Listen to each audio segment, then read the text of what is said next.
এই মুহূর্তে আমরা একজন নারী শ্রমিকের সাথে কথা বলবো। আপনার নাম কি? জেসমিন। কি হয়েছিল ঘটনা বলেন। আমাদের মালিক যাবত 2 মাস ধরে আমাদের চুক্তিবদ্ধ করেছে। আমাদের 2 মাস রানিং মাস নিয়ে আমাদের 3 মাস স্যালারি দেওয়া হয় নাই। সে আমাদের বলতে 5বার ডেটই করছে। 5বার সে ডেট চেঞ্জ করছে। তারে আমাদের সুযোগ দেওয়া হয়েছে। এখন সে আমাদের কলকারখানা বন্ধ করে দেওয়া হয়েছে। আমাদের কোনো ফোন রিসিভ করা হয় না। আমাদের সাথে কোনো কথাবার্তা বলা হয় না। যদি বলা হয় তাহলে সে বলেছে নাকি অসুস্থ। ঠিক আছে, এখন আমাদের কথা হয়েছে যে আমাদের এটা কোন গার্মেন্টস? সি অ্যান্ড হি অ্যাপারলেস লিমিটেড। মালিকের নাম কি? বুট্টু মিয়া। বুট্টুমি। তো এখন আপনারা কি চান? আমরা চাই যেন আমাদের দায়িত্বটা আমাদের দেওয়া হয়, আমাদের ফ্যাক্টরি খুলে দেওয়া হোক, আর আমাদের ন্যায্য আমাদের যেটা পাওনা আমরা সেটাই চাই। আমাদের পাওনাটা আমরা ফিরে চাই। কতদিনের পাওনা পান? রানিং মাস নিয়ে 3 মাস। 3 মাস? হ্যাঁ, 3 মাস। 3 মাসের স্যালারি আমরা চাই। তো এখন এই যে আপনার 3 মাস থেকে আপনাদের বেতন দিচ্ছে না, তো সেই ক্ষেত্রে আপনারা পরবর্তী কর্মসূচি কি দিবেন? পরবর্তী কর্মসূচি আপনাদের কি? কর্মসূচি কি তারে এখানে আনতে হবে। সেখানে আসলে সে আমাদের কর্মসূচি দিবে যে সে কি ফ্যাক্টরি চালাবে না। সে যদি ফ্যাক্টরি না চালায় তাহলে সে যদি চালাইতে চায় তাহলে সঠিকভাবে চালাতে হবে এখানে। আর আমাদের চুক্তি আমাদেরকে আবার ফেরত দিতে হবে। আমাদের দাবি একটাই।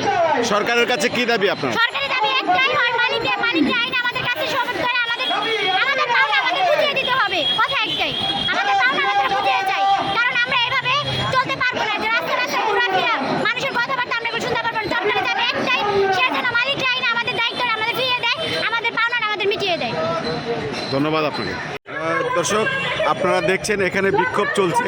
এই বিক্ষোভে আমরা এখন একজন শ্রমিক নেতার সাথে কথা বলবো। আপনার নামটা বলবেন? আমার নাম মোহাম্মদ রুহুল আমিন সুমন। আমি মাদারল্যান্ড গার্মেন্টস ওয়ার্কার্স ফেডারেশনের সহ সাংগঠনিক সম্পাদক, কেন্দ্রীয় কমিটি। আচ্ছা, ঘটনা কি হয়েছে? আপনারা কেন আসছেন এখানে? ঘটনাটা হলো শ্রমিকদের সেপ্টেম্বর মাসের বেতন, অক্টোবর মাসের বেতন, এই বেতনটা দেওয়ার কথা ছিল নভেম্বর মাসের 6 তারিখে। এর আগেও কয়েকবার ডেট দিয়েছিল, শ্রমিকরা গেছিল, তাদেরকে বেতন দেয় নাই। এবং 6 তারিখে লাস্ট ডেট ছিল। শ্রমিকরা অফিসে গেছে, যাওয়ার পরে দেখে তাদের ফ্যাক্টরি তালাবদ্ধ। পরে আমরা ওইখানে গেছি, ওইখানে তাদের একটা ইউনিয়ন আছে, আমাদের মাদারল্যান্ড গার্মেন্টস ওয়ার্কার্স ফেডারেশনের অন্তর্ভুক্ত। পরে শ্রমিকরা 6 তারিখে যাওয়ার পরে যা দেখে ফ্যাক্টরি তালাবদ্ধ। পরে শ্রমিকরা ওইখানে মালিকদের সাথে যোগাযোগ করার চেষ্টা করছে। মালিক পক্ষ তাদের সাথে কোনো যোগাযোগ করে নাই। এখন পর্যন্ত মালিক পক্ষ বেআইনিভাবে ফ্যাক্টরি তালা মারা রাখছে। আজকে মাসের 14 তারিখ, এখন পর্যন্ত শ্রমিকরা একটা অনিশ্চয়তার ভিতরে আছে। শ্রমিকদের বেতন কিভাবে পাবে, কেমনে দিবে, দোকান বাকি, ঘর ভাড়া সব কিছুই তো বকেয়া রয়ে গেছে। শ্রমিকরা এখন পর্যন্ত একটা অনিশ্চয়তার ভিতরে আছে। তার কারণেই আজকে এই প্রেস ক্লাবে আসা। আপনাদের এই যে নেতারা কি বলছে? আমাদের যারা নেতৃত্ব আছে, যারা নেতৃত্ব দিতেছে, তা আমরা সবাই আমাদের একটা পূর্বের পরিকল্পিত ছিল শ্রমিক সহ, যে আমরা শ্রম দপ্তরে এই শ্রমিকদের একটা ইউনিয়ন আছে, ইউনিয়নটা রেজিস্ট্রেশন দিয়েছে গণপ্রজাতন্ত্রী বাংলাদেশ সরকার। তাহলে তারা আসবে আজকে শ্রম দপ্তরে, কিন্তু ওইখানকার পুলিশ প্রশাসন শ্রমিকদের সাথে খুব খারাপ ব্যবহার করছে। শ্রমিকদেরকে মারতে গেছে, মেয়েদের গায়ে হাত তুলছে, অখাদ্য ভাষায় গালাগালি করেছে শ্রমিকদের সাথে। আমরা অত্যন্ত দুঃখের সাথে বলতে চাই, আমরা তাদেরকে বারবার বলছি শ্রমিকরা রাস্তায় নামে নাই, ভাঙচুর করে নাই, তাহলে কেন শ্রমিকদের গায়ে আপনি হাত তুলতে আসতেছেন? আপনি কেন শ্রমিকদের সাথে অখাদ্য ভাষায় গালাগালি করতেছেন? তারপরেও তারা অনেক খারাপ ব্যবহার করছে শ্রমিকদের সাথে। এটা আমরা তীব্র নিন্দা জানাই। এবং আমাদের নেতা নেত্রী আছে, আমরা এখন শ্রম দপ্তরে যাব, সরকারের কাছে যাব, যারা আমাদেরকে লাইসেন্স দিছে এই ট্রেড ইউনিয়ন করার জন্য, যারা শ্রমিকদের অধিকার নিয়ে কথা বলার জন্য আমাদেরকে এখতিয়ার দিয়েছে, আমরা তাদের কাছেই যাব। করলে না করে পারি না। 6 মাসের বেতন ভাতা বকেয়া রেখেছিল, সেখানে শ্রমিকদের বেতন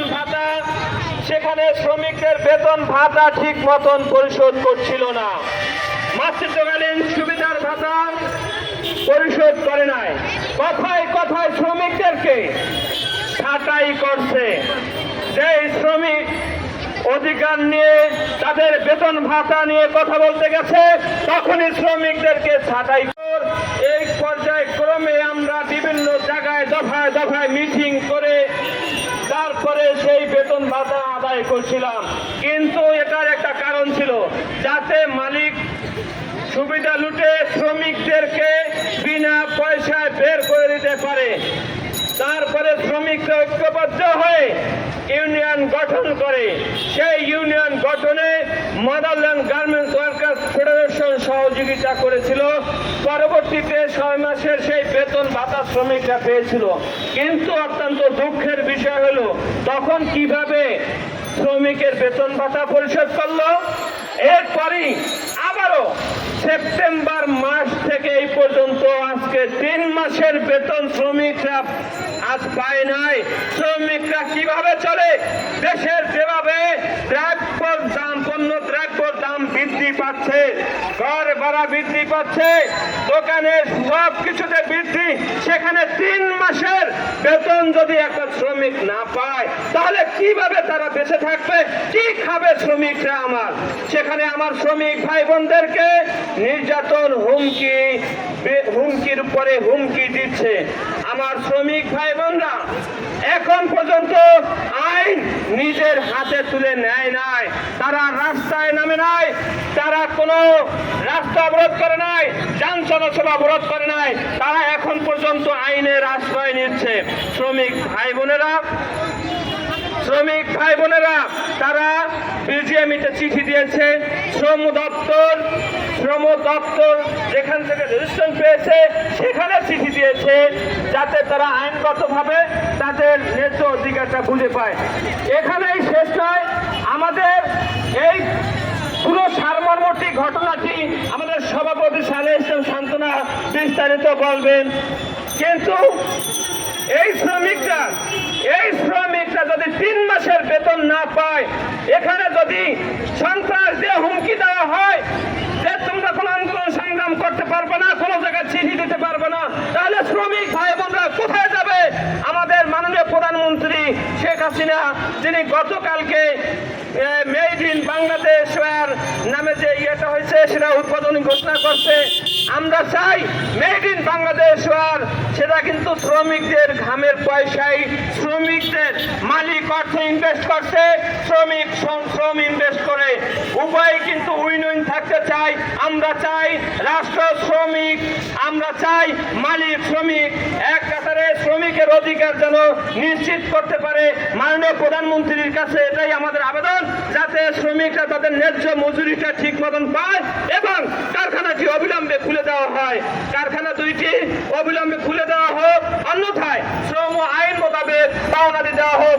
এই বলে আমি আমার সংক্ষিপ্ত বক্তব্য শেষ করছি। ধন্যবাদ সবাইকে। আসসালামু আলাইকুম।